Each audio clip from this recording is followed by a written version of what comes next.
Ngojeni niwakumbushe watu wa Pangani.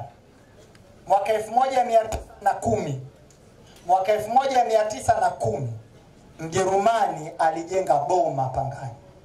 Yaani alijenga ofisi kuu ya utawala mwaka 1910 ambapo alikuwa anatawala Pemba na Unguja, alikuwa akikaa Pangani. Maeneo yote kama ya Pangani Afrika Mashariki yanalipwa. Maeneo yote kama ya Pangani Afrika Mashariki yanalipwa.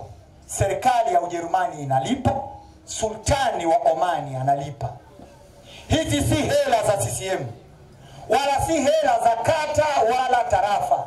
Tuwakumbushe wanapangani, ninyi mna pesa yenu kutoka serikali ya Ujerumani.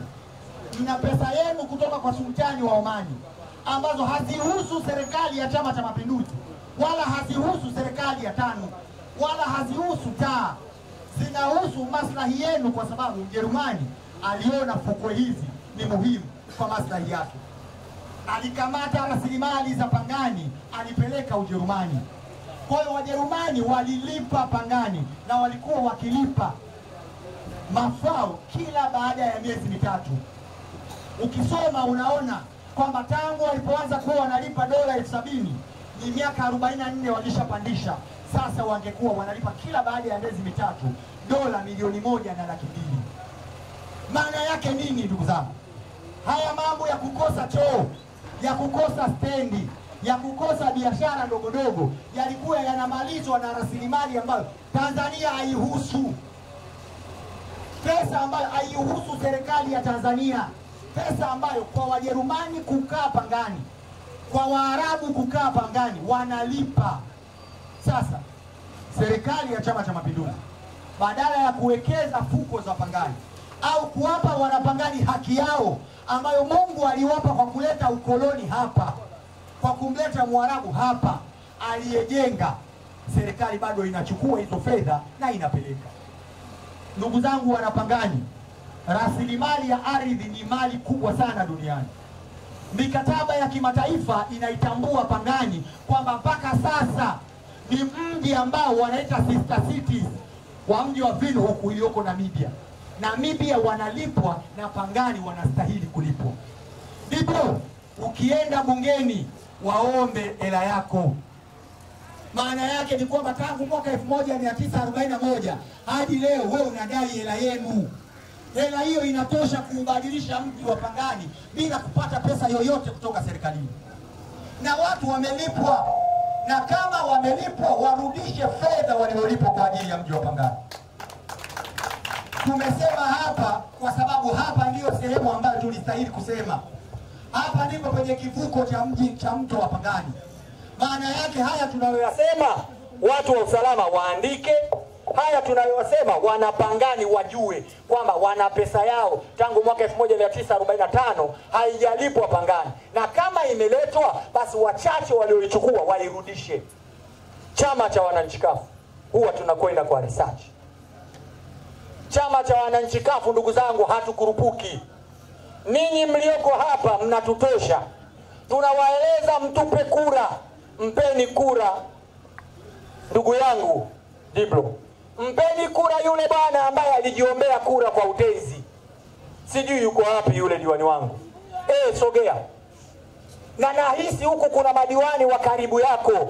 Yuko wapi mwingine diwani wa karibu? Njoo. Yuko mwingine? Ndugu zangu hawa ni vijana sana. Haya ninayoyasoma wanaweza kwenda wakagugo, wataona. Boma la hapa lilijengwa mwaka 1910. Boma hapa Pangani. Tulikuja kufanya research Pangani.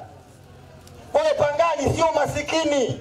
Wala Pangani haitegemei serikali ya Chama cha Mapinduzi. Inategemea ikipewa tu haki yake na serikali ya Chama cha Mapinduzi, basi Pangani inajiendesha. Ukifanya hesabu, maana yake ni kwamba bajeti ya Tanzania yote maana yake ingepaswa kulipwa Pangani. Hamuwezi kupewa bajeti ya Tanzania alafu Pangani bado ibaki hivi. Ninawaomba ndugu zangu, nichagulieni hawa vijana wangu. chama cha wananchi kafu kitawasaidia kuhakikisha rasilimali na maliasili ya Pangani inakuja kuwatumikia wanapangani. Diblo, njoo kaka yangu. Mkutano wa kwanza pale dampo pale, sijui stendi, mtanisamehe, dampo. Hakuna stendi ya namna ile tena duniani. Lakini mkutano wa kwanza wa pale stendi, nilikwambia na kufahamu. Hapa sisemi na mfahamu, manake ninyi mnamfahamu zaidi kuliko mimi. Lakini nachotaka kusema ni kwamba hii ni safu ya wanakafu ambao watu wa Pangani mnatakiwa kutupa. Na hatutaki mtujaribu kwa sababu wanaweza. Hawa wakiamua kuandika barua moja, wakaambatanisha kwa katibu mkuu wa chama cha wananchi kafu, wakampa Gombo za Mandito Gombo ambaye atakuwa rais wa nchi hii, wakampelekea na Profesa Ibrahim Harun Lipumba ambaye ni mwenyekiti wa chama chetu, hela ya Pangani italetwa. Kwa sababu hela yenu ipo. Haitoki kafu, haitoki CCM, ni haki ambayo Mungu wenu amewapa. Ndugu zangu wa Pangani, hatuwezi kuwa tunasema neno moja kila siku. Kwa sasa tuseme kweli, mnatuangusha. Hata kama wanaiba, mnapiga kura chache. Mkipiga kura nyingi haziibiki ndugu zangu. Ni ninyi ndio mnaotuweza kutufanya sisi tuweze kuendelea kufika Pangani. Kama nyinyi hampo, si hatuji Pangani. Tutakuja kufanya nini? Kwa sababu hatuwezi kwenda sehemu ambayo kuna CCM, alafu na wao CCM wanakubali dhiki ya aina hii. Nimewaambia hawa ndugu zenu wamesoma. Mtoto wa Pangani akienda shule hii ya chekechea, akaenda shule ya msingi hii, akaenda sekondari hii, kwa akili ya wanapangani, kwa sababu mnakaa mangroves. Eneo hili ni mangroves. Ni eneo ambalo lina stimulant ya akili. Kuwepo kwenu hapa maana yake vichwa vyenu vina akili ya ziada. Hamwezi kufeli. Mkifaulu maana yake mtakuwa na mtoto ambaye atakwenda mpaka chuo kikuu. Ikiwa mwanapangani atachagua kuwa daktari wa mifugo au daktari wa kilimo, atasoma miaka 4 tu. Maana yake mtoto wako utamrudisha nyumbani ana miaka 24. Mtoto mwenye miaka 24, serikali ya CCM haimpi nafasi ya kuchakata ardhi ya kwao Pangani. Mtoto mwenye miaka 4, serikali ya 24, serikali ya CCM hairudishi kwa mzazi aliyotoa pesa kwa kuvua. Ukija upepo anakufa kwa uvuvi, kama ambavyo watu wamesema hapa, hakuna vyombo vya kujiokolea. Ni Mwenyezi Mungu anatusaidia. Uzoefu unatusaidia. Wazazi wanakufa kwa uvuvi ili watoto wao wasome. Wakija kuwa madaktari wa mifugo, wakija kuwa madaktari wa wanyama, wakija kuwa madaktari wa watu, utatoa pesa tena kumuonda mtoto wako. Mwanapangani ametoa hela ya samaki zake kumsomesha mtoto wake, alafu anatoa hela tena ya samaki kuilipa serikali kwa kumuona mwanae. Bado mnakuwa CCM. Mwana CCM wa Pangani, ikitokea Mwenyezi Mungu kakuhitaji haraka, amekuchukua ukiwa na miaka 30. Jamani, umri wa miaka 30 kisayansi, mwili una rutuba zaidi, unaoza haraka, unaharibika haraka. Hakuna mochwari Pangani, hakuna. Kwa hiyo maana yake ni nini? Mwana Pangani akifa, ikiwa ni kwa bahati mbaya, maana yake hata hapo hospitali utatafuta pesa nyingi kwenda ukakomboe maiti ya baba yako, kwenda ukakomboe maiti ya mama yako, kwenda ukakomboe maiti ya mtoto wako. Halafu wewe bado unakuwa CCM ambaye haiwezi kukusaidia hata kukomboa maiti tu ya baba yako. Kijana gani wa Pangani anapaswa kuwa CCM? Nani mtu wa Pangani anapaswa kuwa CCM? Kuna vitu havihitaji hata kuja kafu hapa. Kuna vitu vinahitaji kutumia ufahamu mkubwa. Kwamba hawa watu wameamua kwa makusudi kuchukua rasilimali ya Pangani na kuwaambia nyinyi liwalo na wile na liwe. Yaani nyinyi muendelee na mambo yenu, mkitaka mfanye, msipotaka muache. Hebu wacheni, chagueni chama cha wananchi kafu. Nichagueni haya majeni. Nakushukuru sana.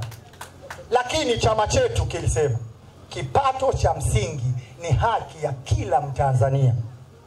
Pato letu la msingi ni ardhi yetu kwanza. Hatutaki vitu vya ziada. Rudisheni deni letu. Ndugu zangu, watu wa Kilwa kule ile mijusi wanalipwa. Mlisikia watu walikufa Mtwara kwa kuzuia gesi, kwa sababu ni rasilimali yao. Wanapangani hamwezi kuzuia kumrudisha Mjerumani aje awalipe kwa kuwatumia. Lakini hela yenu mnaweza kudai. Ni pato la msingi la Wanapangani kupewa pesa yao. Mtadai pato lenu la msingi katika halmashauri. 3% iende kwenye maendeleo ya Wanapangani. 3% ya hela yenu inaweza kuwa trilioni 6. Hamwezi kuwa mnakosa lami Pangani. Lami ya ardhi hii ni kilomita 1 kwa bilioni 1. Trilioni 6 ni kilomita 6,000, hazipo Pangani. Maana yake unaweza ukaifanya Pangani yote mashariki na magharibi kuwa lami kwa hela ambayo haitoki kwenye serikali ya CCM. Hii ndio kafu ndugu zangu. Tukiwaambia mtuamini mnasema hapana. Tangu 95 tumefuta elimu, lakini mpaka leo bado elimu mnatozwa. Atakuja Mheshimiwa Gombo hapa atasema. Niliwaambia nimewaletea Mzanzibari, nikiwa na maana ya kwamba mahusiano ya kiutawala ya Zanzibar na Pangani yaliwekwa na Mjerumani hapa, yaliwekwa na Mwarabu hapa. Kwa maana watu wa Pangani na watu wa Zanzibar mnafanana. Hebu tuambieni sasa, hata kwa macho, Zanzibar na Pangani viko sawa? Kwa nini wao wameendelea alafu makao makuu ya Zanzibar hayajaendelea? Kwa nini Pemba kuna afadhali alafu makao makuu ya Pemba hakuna afadhali? Maana yake tuna roho mbaya watu wa Pangani. Tukipata madaraka tunaamua kuwadhalilisha wenzetu ili tukipata 2,200 tukiwapa iwatoshe. Kwa hiyo hamwezi kuletewa maendeleo kama mtangangania CCM. Kwa sababu CCM ikileta maendeleo mtaipindua. Hawezi mtamtoa kwa sababu mtakuwa na elimu, mtakuwa na mali. Kwa hiyo mnatakiwa mwe marefa ili akija akigawa 5,500 muendelee kuchagua. Sisi tumemaliza ya kwetu kwa Mungu wetu. Tumewaambia kile kinachotuhusu. Kilichobaki ni matakwa yenu wenyewe. Mtakufa na Mungu wenu. Mheshimiwa Dibro, zungumza na watu hapa kwa dakika 5. Ndugu zangu, kapumzikeni.